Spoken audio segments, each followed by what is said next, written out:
Kashmir news में एक बार फिर आपका खैर मकदम है। पुलवामा में फ्रूट ग्रोवर्स और ट्रांसपोर्टर्स ने श्रीनगर जम्मू कौमी शाहराह पर सेब के ट्रकों को रोकने के खिलाफ एहतजाज किया। फ्रूट मंडी परिशु पुलवामा में फ्रूट ग्रोवर्स ने एहतजाज किया। मेवा सनत से जुड़े अफराद ने कहा कि रमज़ान साल पहले ही वादी कश्मीर में मेवा सनत को काफी नुकसान का सामना करना पड़ा। मतलब मैसेज देना चाहते हैं कि बराए करम खासकर इस फ्रूट पर जिस पर मतलब सारा कश्मीर चलता है, ये बैकबोन है कश्मीर की। अच्छा, अगर इसको ख़त्म किया गया तो फिर क्या हम कहाँ चलेंगे। अच्छा, ये गाड़ी यहाँ से लोड करते हैं, इसको जिद पर ही बंद किया जाता है, मगर हमें पता ही नहीं है कौन सा बहाना बना रहे हैं। 15 दिन हो गए हम इधर रुके हुए हैं, कोई मंडी में माल नहीं आ रहा, गाड़ी लोड नहीं हो रही, उधर इनकी गाड़ी आगे नहीं पहुंच रही, गाड़ी वाले को भाड़ा नहीं मिल रहा, व्यापारी को पैसा नहीं मिल रहा, और बच्चे क्या खाएंगे बोलो। उधर शोपियां में भी फ्रूट ग्रोवर्स एसोसिएशन ने जम्मू श्रीनगर कौमी शाहराह पर मेवा गाड़ियों को रोकने के खिलाफ एहतजाज किया। एहतजाजियों को रोकने से माल खराब हो रहा है। उन्होंने इल्जाम लगाया कि गाड़ियों को रोकने से उन्हें काफी नुकसान हो रहा है। गाड़ी 6 दिन में दिल्ली पहुंच जाती है, 7 दिन में दिल्ली पहुंच जाती है।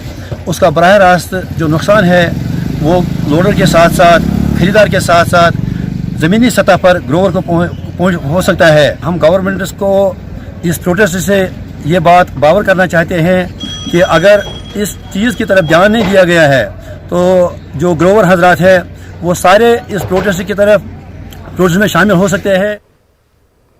फ्रूट ग्रोवर्स एसोसिएशन कुलगाम की तरफ से भी फ्रूट मंडी में एहतजाजी मुजाहरा किया गया। कौमी शाहराह पर दरमानदा मेवा गाड़ियों को आगे जाने की इजाजत न देने पर गम और गुस्से का इजहार किया गया। ग्रोवर्स और मेवा सनत से वाबस्ता दीगर अफराद ने कहा कि दिवाली के पेश नज़र उनका माल मुल्क की मंडियों को रवाना हो चुका है, तहम गाड़ियां अभी भी कौमी शाहराह के कई मकामात पर दरमानदा हैं। तो की रहमत हमारा रहने वाले हम अमेठी के जिला अमेठी रहने वाले जगदीशपुर के, तो इसमें 5-6 गाड़ियां हमारी जो है जाम में फंस जाती हैं। हर दिन गाड़ियों में नुकसान हो रहा है, माल खराब हो जा रहा है। 4-4, 5-5 दिन गाड़ियां फंस जा रही हैं। हम चाह रहे हैं कि रास्ता क्लियर रहना चाहिए, गाड़ी निकले और फटाफट निकलती रहे। तो अब दिवाली भी आने वाली है। हाँ, दिवाली आ रही, दिवाली की वजह से जो है ये गाड़ियाँ सब जाम में फंसी हुई भी निकल नहीं पा रही। सुपोर फ्रूट मंडी में भी मेवा सनत से जुड़े अफराद ने एहतजाज किया। जम्मू श्रीनगर कौमी शाहराह पर मेवा गाड़ियों को रोकने के खिलाफ एहतजाज किया गया। एहतजाजियों ने सरकार से अपील की है कि मेवा गाड़ियों को न रोका जाए। उन्होंने अपील की कि कुछ ऐसा प्लान बनाया जाए जिससे मेवा माल गाड़ियों को बगैर किसी रुकावट की शाहराह पर चलने दिया जाए। उन्होंने LG से मदाखलत की अपील की। छठ दिवाली का जो त्यौहार है, हमारी गाड़ियाँ टाइम पे ना पहुंचने की वजह से हर गाड़ी में 4 से 5 लाख रुपए का नुकसान लग सकता है, और नुकसान लगने के बाद ये जो असर है इसका सीधा ग्रोवर्स पर आ जाएगा, डीलर्स पर आ जाएगा, और जो गरीब तबका है वो बर्बाद हो जाएगा। यही डिमांड करते हैं हम बार बार अपील करने के बावजूद अगर ये नहीं आए तो बिल्कुल हमारे जो ग्रोवर्स, डीलर्स, बायर्स जो हम रोडों पे आ जाएंगे, हमारा क्या हाल हो जाएगा वो अंजाम हम देखेंगे। लेकिन अगर इसको बहाल नहीं किया गया तो बिल्कुल हम रोडों पे आ जाएंगे। नेशनल हाईवे पे सेब की जो गाड़ियाँ इनको ना रोका जाए, लेकिन बार बार इनको रोका जाता है। अभी जो आगे दिवाली है, छठ है, उसकी लोडिंग जो हुई थी कल तक 1 तारीख से इन्होंने।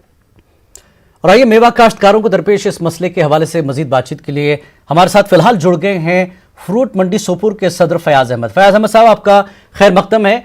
सबसे पहले जानने की कोशिश करेंगे कि कौमी शाहराह पर जो ट्रकों को जो आमद रफ्त है उसके हवाले से आपके मसाइल क्या हैं और आज किन मांगों को लेकर आपने एहतजाज किया है। अस्सलाम वालेकुम जिलानी साहब। एक्चुअली वालेकुम सलाम जी। हाँ, एक्चुअली क्या है कि पिछले 4-5 सालों से जो फ्रूट ग्रोवर से बहुत लॉसेस में चल रहे हैं जी, क्योंकि पहले 2014 में सैलाब आया, उसके बाद 2016 में अनरेस्ट हुआ, उसके बाद 2018 में बर्फबारी हो गई, 2019 में 370। अभी क्या मसला है? अभी मसला यह है कि नेशनल हाईवे पे हमारी गाड़ियों को रोका जाता है, जिससे ग्रोवर्स पर बहुत सारे नुकसान भरने पड़ते हैं। क्योंकि पिछले साल से हम कह रहे हैं इनको नेशनल हाईवे में भी किसी भी सूरत में ये जो सेब की गाड़ियां हैं इनको ना रोका जाए ताकि आगे मंडियों तक पहुंच जाए। इस साल लॉकडाउन की वजह से हमने बार बार गवर्नमेंट से रिक्वेस्ट की किसी भी सूरत में हमारी गाड़ियों को ना रोका जाए ताकि आगे, लेकिन हम कहते हैं लेकिन गवर्नमेंट नहीं सुनती है। अभी दिवाली और छठ का टाइम था, इसमें इन्होंने गाड़ियों को रोक दिया और जो ये टाइम पे पहुंचना था ये क्योंकि 3 तारीख से हमारी गाड़ियां जो थे वो खड़ी है जी। अभी भी नेशनल हाईवे पे। जी। इस वजह इससे पहले भी हमने प्रोटेस्ट किया था इसके खिलाफ, जी। और आज भी हमने तमाम मंडियों में आल वैली की तरफ से हिदायत की कि इसके खिलाफ भरपूर प्रोटेस्ट किया जाए ताकि हमारी जो ये गाड़ियां हैं इनको थोक किया जाए, जी। क्योंकि ऑलरेडी ग्रोवर्स, ट्रेडर्स, बायर्स जो ये बहुत लॉसेस झेल चुके हैं जी। सिर्फ ये नेशनल हाईवे की वजह से। क्योंकि फयाज साहब, सुपुर फ्रूट मंडी मुल्क की जो है बड़ी मंडियों में शुमार होती है, और अब अगर शाहराह से मुताल्लिक ये मसला जल्द हल नहीं होता है तो माल को बचाने के हवाले से कोई मुतबादिल रास्ता है, जैसे कोल्ड स्टोरेज, या फिर इस सीजन में ज्यादा से ज्यादा माल को बैरून रियासत की मंडियों तक ले जाना जरूरी भी है, तो क्या रास्ता आपको दिखाई देता है जो मुतालबा आप सरकार से करेंगे, माल भी खराब ना हो, वक्त पर पहुंच जाए?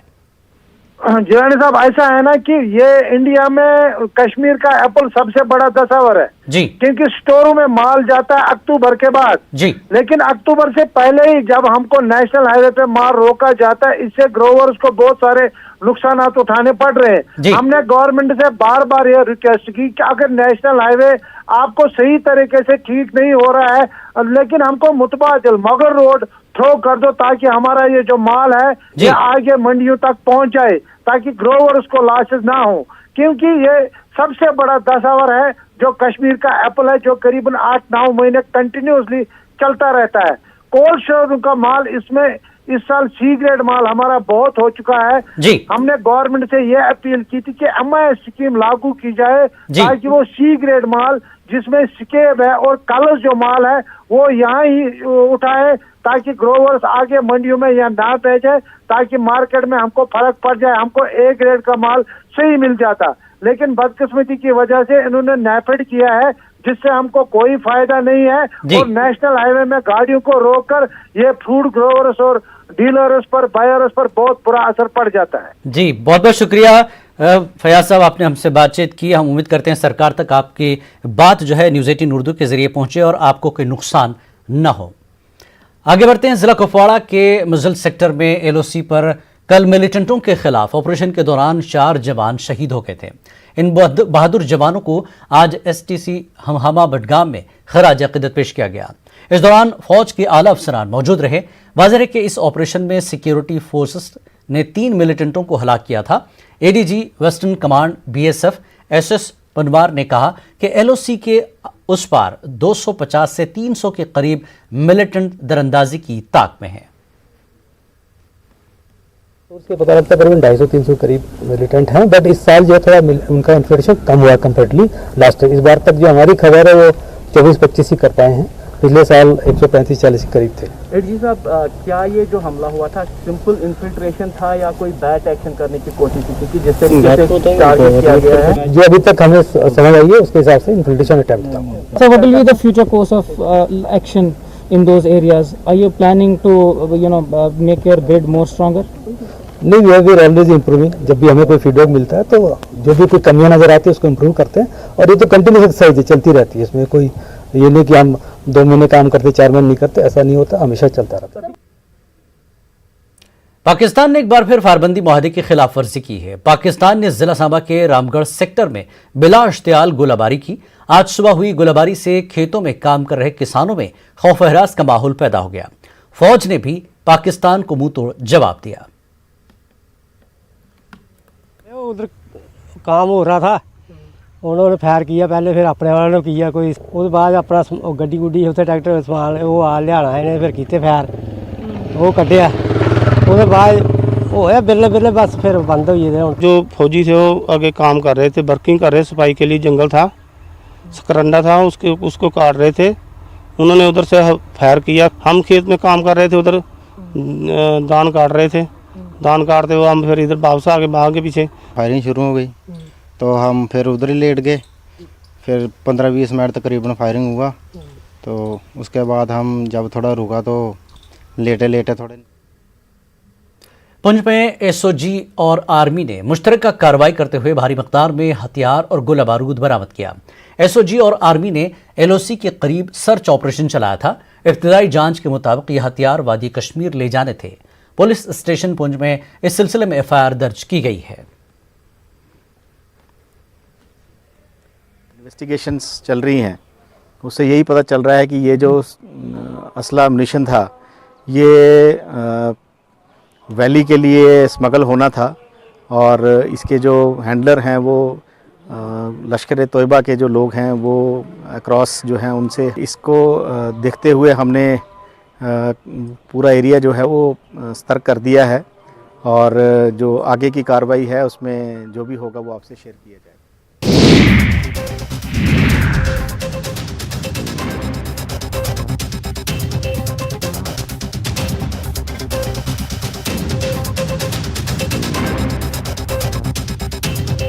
जब भी गोल्ड लोन का ख्याल आए तो मुथूट फाइनेंस का ही नाम आए। कॉल कीजिए 1-800-313-1212। Anganwadi helpers and workers association के बैनर तले अनंतनाग में एहतजाजी मुजाहरा किया गया। मुजाहिरीन ने नारेबाजी करते हुए इल्जाम आयद किया कि सरकार उनके जायज मुतालबात को पूरा करने में नाकाम हुई है। उनका कहना है कि वो लगातार अपने फराइज अंजाम दे रहे हैं। एहतजाजी खवातीन ने कहा कि वो अरसदराज से तनख्वाहों से महरूम है, इसकी वजह से उन्हें काफ़ी मुश्किलात दरपेश हैं। जैसे पुलिस सिपाही देते हैं ड्यूटी, वैसे उन्होंने आंगनवाड़ी वर्करों को लगाया ड्यूटी। अगर उन्होंने ड्यूटी इनको लगाया है लेकिन उनको कुछ इंसेंटिव मिलना चाहिए, वरना अगर इनको नहीं मिला है तो मैं अपनी आंगनवाड़ी वर्करों को कहती हूं कि आप ड्यूटी पर मत जाओ। हम डीसी साहब से ये रिक्वेस्ट कर रहे हैं कि अगर आपने इनको निकाला है ड्यूटी के लिए, ये तैयार है ड्यूटी देने के लिए, लेकिन इनको इंसेंटिव मिलना चाहिए। और जो ये हमारे हेल्पर्स कमरे देते हैं उनका 1.5 साल से उनका जो रेट वो। शोपियां से ताल्लुक रखने वाले नौजवान बिलाल अहमद हौसले और हिम्मत की एक मिसाल हैं। 1995 में बिलाल नाबीना हुए थे। इनकी उम्र तब 5 साल की थी। बिलाल ने बाग में एक शय को पाया और उसे जब उठाया तो ये शय फट गई। इसकी वजह से बिलाल नाबीना हो गए। कई सर्जरियों के बाद भी बिलाल की रोशनी वापस नहीं आई, लेकिन बिलाल ने हिम्मत नहीं हारी और जिंदगी की दौड़ में कूद पड़े। बिलाल ने यह साबित किया कि जहां चाह वहां रहा। बिलाल आज अपने हौसले से एक तो दुकान चलाते हैं और साथ ही बिलाल बेहतरीन अंदाज में पियानो बजाते हैं। खेल रहे थे उधर, तो वहाँ जब गेंद उस साइड में गई, मैं गया उधर बाल उठाने के लिए, पता नहीं उधर क्या हो गया, मैं उससे जख्मी हो गया, मेरा माथा हो गया जख्मी, तो आंखें दोनों मेरे उस समय ख़राब हो गई। अपने हिम्मत से अपनी ज़िंदगी को आगे बढ़ाया। रही गवर्नमेंट की बात, गवर्नमेंट ने मेरे साथ तो उस वक्त 75,000 रुपये दिए थे, जबकि मैं 6 महीने के लिए हॉस्पिटल में दाखिल रहा था। सांबा और उधमपुर के बीच वाक़ई कुदरती खूबसूरती से मालामाल झील सुरियांसर दिन ब दिन अपनी पहचान खोते जा रही है। इस झील की तरफ महकमे सेहत कोई तवज्जो नहीं दे रहा है।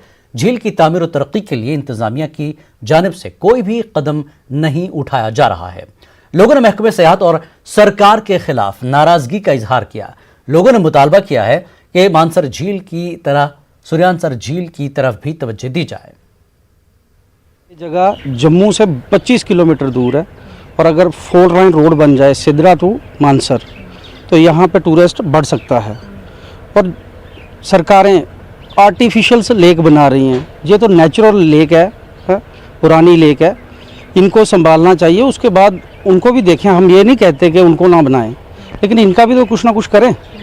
मानसर और सुरियांसर सेम जिले हैं, और मानसर को देख लो और सुरियांसर को देख लो, और इसमें आपस में दोनों में कितना अंतर है डेवलपमेंट में। क्योंकि मानसर में बोटिंग 20 साल पहले से चल रही है। अभी हमने रिक्वेस्ट की, बड़ी मुश्किल से उन्हें 6 बोटों को परमिशन दी हुई है, और वो भी ऐसे ही पड़ी हुई है, वो भी अभी चालू नहीं की। गवर्नमेंट से मैं तो यही एक्सपेक्ट करूंगा कि जिस तरीके की तवज्जो मानसर लेक को मिल रही है, आई थिंक ये ट्विन लेक्स कहलाती हैं, ठीक है ना, हैं तो कहलाती तो ट्विन लेक्स हैं, तो दर्जा दोनों का बराबर होना चाहिए। लेकिन देखने से ऐसा लगता है ऑन ग्राउंड की इसको थोड़ा सा स्टेप मदरली ट्रीटमेंट मिल रहा है सुरियांसर को विज़ावी मानसर लेक को।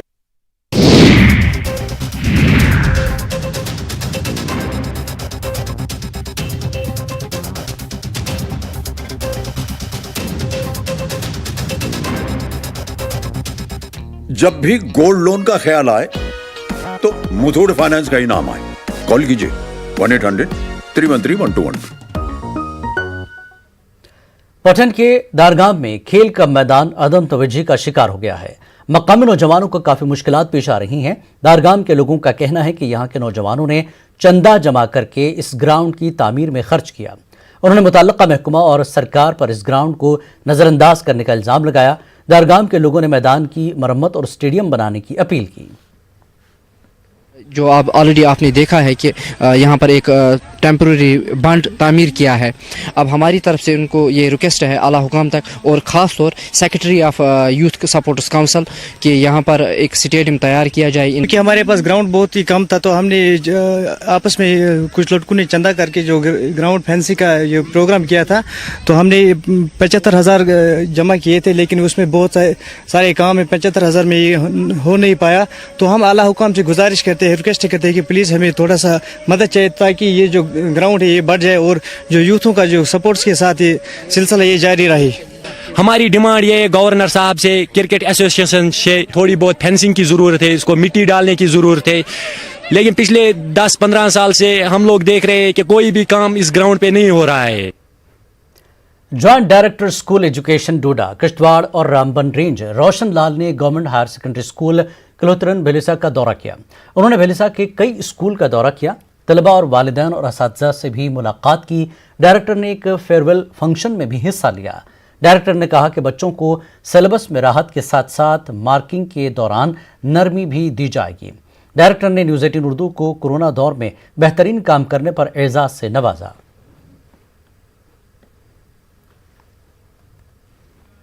नेशनल मेडिसिनल प्लांट बोर्ड के सीईओ डॉक्टर JLN शास्त्री ने institute of high altitude medicinal plants Bhaderwah का दौरा किया। उन्होंने यहां जारी 1 करोड़ रुपए के प्रोजेक्ट का जायजा लिया। उन्होंने प्रोजेक्ट पर जारी काम के मयार और रफ्तार पर इत्मीनान का इजहार किया। उनके साथ स्कॉट्स के कई साइंसदान भी थे। उन्होंने मेडिसिनल प्लांट से मुंसलिक किसानों की मदद के लिए एक हेल्पलाइन वेबसाइट का भी इफ्तिताह किया। उन्होंने आयुष के ओहदेदारों से भी मुलाकात की। भद्रवा में शेर Kashmir university of agriculture science and technology ने 12वीं साइंटिफिक एडवाइजरी कमेटी की मीटिंग मुनक्किद की। कृषि विज्ञान केंद्र भद्रवा की तरक्की और दीगर उमूर का जायजा लेने के लिए मीटिंग मुनक्किद हुई। वाइस चांसलर स्कॉट्स ने मीटिंग की सदारत की। मीटिंग में भद्रवा के महकमे ज़राअत, हार्टिकल्चर और दीगर अफसरान ने शिरकत की।